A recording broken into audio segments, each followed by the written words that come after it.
What is going on, guys? Welcome back to the channel. Welcome to today's video. We're changing things up a little bit. We're jumping onto something that should have been done a while ago. It got neglected a little bit. It sat. We had some other vehicles we were interested in, so this just kind of sat for a while. The big things I'm trying to knock out today on this is the 2006 Mazda MX-5, the NC. We're knocking out AC repair. It's a big one. We're down here in North Carolina now where it's crazy hot, so AC is a little more important than up in New England. And then some other minor things. It needs new tires, alignment. It needs an alignment bed. And then I just put the Robin's cloth soft top on there. I think there's a final couple adjustments I might have done wrong on that. I've been watching some videos, so we're going to kick it right off first, though. With this video is going to be kind of a how-to on the AC repair, at least from the pieces that were wrong with mine, which the leak was the condenser. I put the UV dye in there, figured out it was pissing out of the back side of the condenser, so that's going to be swapped. And then I'm going to go over just some rough estimates on the costs of what I paid here in case you're looking into doing some AC repair yourself on your Miata. So without further ado, we're going to jump right into it. If you guys enjoy what you see today or any of the other videos on the channel so far, feel free to hit the like, subscribe, shoot me a comment, and then let's get to it. The first thing we're going to do here is just pop this bumper off. Super easy. Bunch of 10mm bolts along the top. There's like 8 of them, 10 of them. Normally there would also be a bunch of plastics underneath the under tray, all hooked up under there. You would have to unbolt, but I've already got those removed. I cheated a little bit and I took a look at this the other day. I knew I was going to be getting to a replacement, so I just didn't bother putting them back on yet. But yeah, there's a couple bolts underneath you've got to undo, but it'll only take a couple seconds here. I'm going to set you guys down real quick.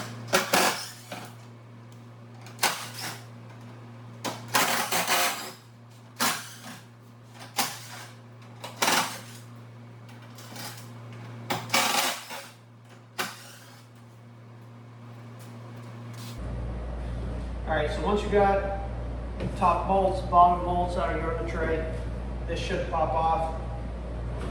Then you just need to make sure you unhook your, you've got fog lights plugs on each side. And then should come off, you got a side marker, and a fog light.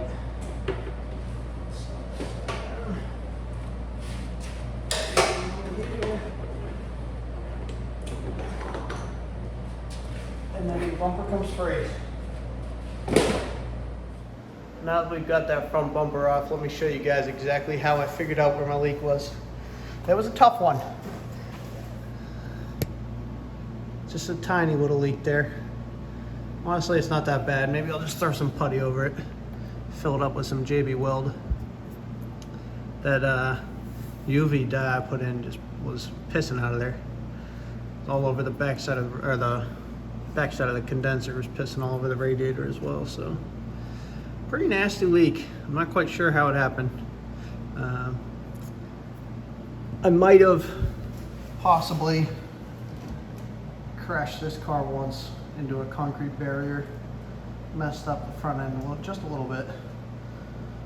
You can see I had the where we were before required a front plate, so I put the adapter into the spot for the tow hook, and it sheared it right off, messed up this whole, popped the radiator. So I'm guessing I probably popped that at the same time.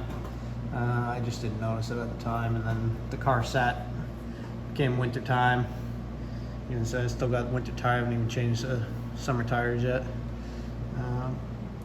Without the AC, this car hasn't really been getting driven that much, so it's just unbearably hot down here. But yeah, so I'm guessing that's when it happened. We'll pop that off real quick, show you guys what you got to do there. Then a couple bolts. Let's see if we can see them here. One up top there, same on the other side. And then there's a clip back there it just slides down into. And well, I believe I've got to loosen this. There's a bracket on the side here. We'll pop that out of there so we can move that out of the way. We might have to move the horn as well. And then we gotta unhook our lines, on this side, and pop the new one back in.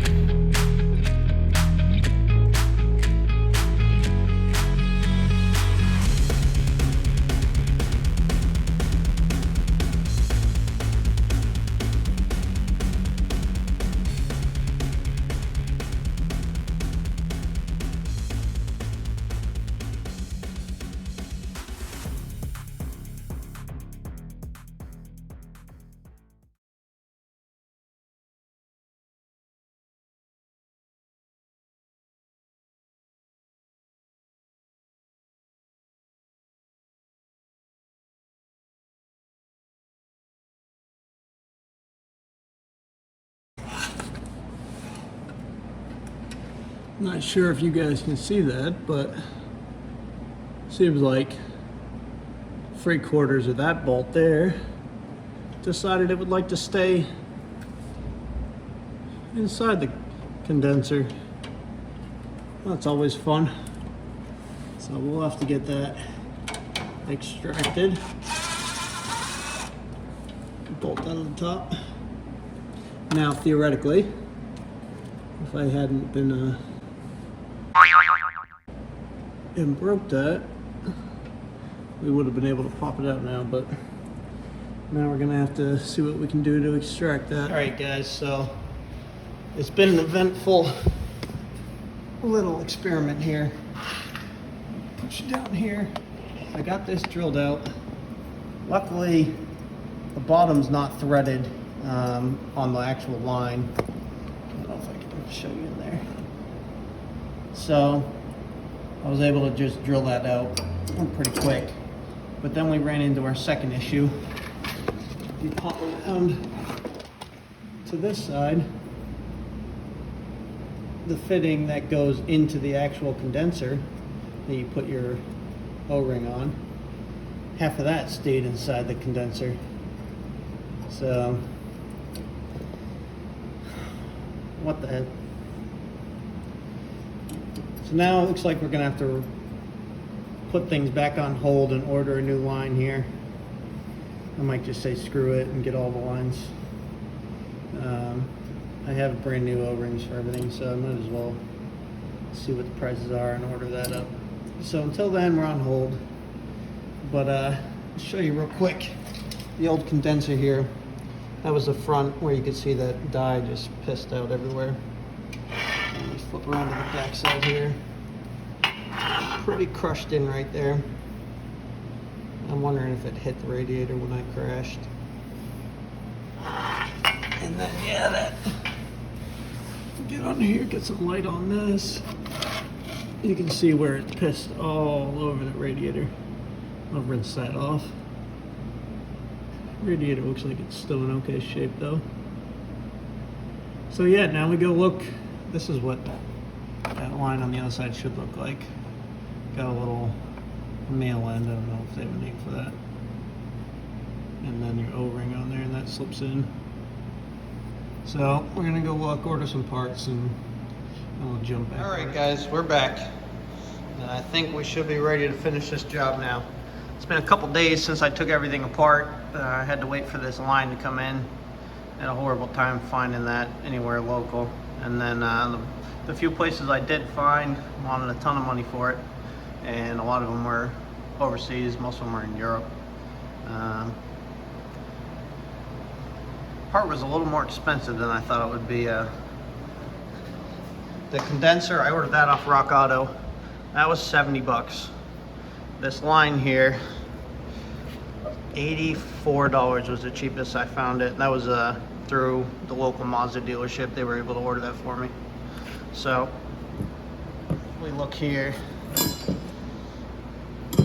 at our beautiful end that broke off. That's what it was supposed to be. It's got the O-ring on there, and that slides inside the condenser. So that whole piece is stuck inside there. But the line looks good. Looks like it was the right one. So now it should just be as simple as popping that line back in, throw the condenser on, bolt the line in, and then reassemble everything. Alright, so the first thing we're going to start with is getting this line taken care of. This is an extra step, obviously, if you're just doing the condenser. That I just fed that new line up through, and then it goes on top of this stud here, just slides up over the top of it, drop down. I got the old O-ring off of this. We'll pop a new one on there, drop that back on the stud, seat it, and then bolt it down.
Alright, so everything's back in place. We got our bolts holding the condenser back in there. Make sure we slid into these clips. Then we pop our lines in. This new line came with an O-ring on it already. I would have put a new one on there though if it had been the old line. Bolt that sucker in. And then we come over to this side. Kind of covered up now. Pop the line back in here. This one did get a new O-ring. Bolt her in. Reconnect everything here. The bracket, the lines in the front goes back in. Bolt our horn back up. And you're ready to reassemble the front. I'm not going to make you guys sit through that again, so through the magic of YouTube somehow, next time you see the vehicle, that'll already be done. And now that we've got our shiny new condenser all bolted up and reconnected, the last step here, well, besides reassembling the bumper, the plastic under trays, is the system needs to be vacuumed out, make sure there's no moisture in it, and then recharged. I looked into purchasing a vacuum and gauge set to do this myself, but the price to just have a shop do it for me and recharge it is quite a bit cheaper. It'll be less than just the price of like the cheapest Harbor Freight vacuum pump, and then you still got to buy the manifold set, gauges, and then recharge it. So the shop that I found is willing to vacuum it out for 60 bucks, and then depending on how much refrigerant they have to put into it, he estimated somewhere around 50 bucks for this car. It could be less, could be a little more, but still we're about the price of buying the pump itself, and then we'd still have to again buy the gauges. So just cheaper all around. to do it this way. But anyways, if you were interested in doing it yourself, you'd set up your vacuum to your high and your low sides, service ports, and set up your gauges, hang them or whatever, run the hose down, turn it on for, I don't know, 45 minutes, an hour, vacuum it out, and then shut her off, make sure she holds pressure. If she's not, you've still got a leak, and then you keep digging. But I'm gonna let the shop take care of that. Next time we see this car, hopefully, we've got some nice cool AC pumping. I can start enjoying it a little bit.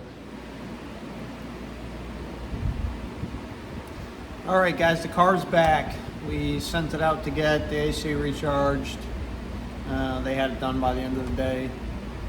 She blows nice and cold now, so this thing's gonna be getting a lot more use finally. We also, while we had it out, we threw some new tires on, which it needed bad, got it aligned. So this thing's pretty much set now. I'm just gonna do a quick fluid change, and then time to start modifying it. We got some plans for this thing. Obviously we're gonna lower it, wheels, all the basic bolt-on stuff.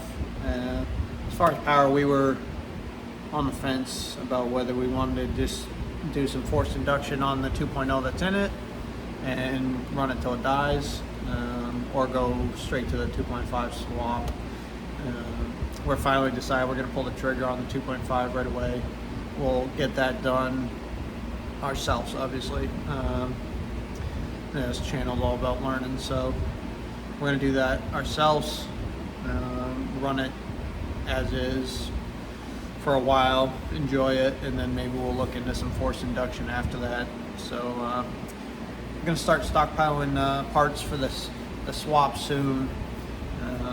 So make sure you hit the subscribe and follow the channel if you're interested in seeing all that, because that's coming. The only thing we'll as far as cost and difficulty goes for this AC repair here, it was my first time doing any AC repair on any vehicle. No difficulty at all. Honestly, the hardest part was probably finding the leak. Mine was so bad that wasn't even difficult. So the swap itself, if it had just been a condenser like originally I thought it was, yeah, I probably would have been done in an hour. If I hadn't broken that line on the high side that goes in the condenser, that obviously added a couple days of waiting for the part to come in. But even that, once that piece came in, you know, that added another 10 minutes of feeding that line down through, make sure it's not getting caught up. Real simple stuff you can do with hand tools, so that part was easy. As far as cost, it got obviously a little more expensive than I planned because of that one line, but between the condenser and that high pressure line, or the high side line, it was like 140 bucks between the two. 60 for the condenser and 80-ish for the line. And then I chose not to get that vacuum pump and manifold gauge set myself. Even a rental was 150 bucks from the O'Reilly's down the street. So I sent it out to a shop right down the street here. They charged me 60 bucks for the labor. The Freon ended up being a total of 36 bucks, and then they added oil for the compressor and a dye so we can see if there is more leaks further down the road. That was another 16, 17 bucks. And then their shop has a $4 supplies and shop fee basically. So after tax, that came out to 124. So at 150 bucks for a manifold gauge set and a vacuum pump, you were already behind, and then you got paid to get it filled and all that. So again, this car took $36 worth of Freon from this shop. Someone else could charge a little more, a little less. But you're looking at closer to 200 or more, probably over 200 if you want to try and buy the vacuum set yourself. If you got a friend who's got one, definitely cheaper. Just hook it up, set it up, run it, make sure you're holding pressure. But yeah, in my case, we're new down here. I didn't know anyone that has one, so that did it. We got out of that for a little over 200 bucks, but worth it. And then while we were out, we also had this thing get some new tires. We ended up going with the Continental They're the Control Contact Sport SRSs, so it's an all-season tire, but they call it an ultra high performance. I've been happy with them so far. I went a little bit wider. I went from the 205 up to a 215, but I kept the sidewall and everything the same. These were about $700, all four for mount balance and get rid of the old tires for me. And then we paid another $110 for alignment, but it needed it. My tires were super uneven wear on the old ones, so all in all, it got a little pricier than we were thinking it was going to. I wasn't planning on doing tires yet, but they were bad. Once I got this in the garage, I took a look. They were nasty, so it needed to be done. So that should be just about it for this video. Next one on this is probably going to be starting on some modifications. Gotta wait for stuff to come in. I gotta pick certain things. So until then, we're probably gonna jump back onto the C10. Once I'm still waiting on door hinges so I can get my alignment straight before I weld that rocker panel on. The ones that I want obviously are out of stock, and I've been waiting on those. So I might just, for the sake of getting it done, getting things primed, I might try and rebuild the hinges for now with the new pin kits, and then wait till the new hinges come into stock. But we'll see how that goes. Next video should be coming soon on that. Until then, again, if you guys like this, you want to see more, hit the subscribe, hit the like button, ring the bell up top so you can get notifications, and definitely leave me some comments. I'm interested in reading what you guys think. So until the next one, take care, and we'll see you later.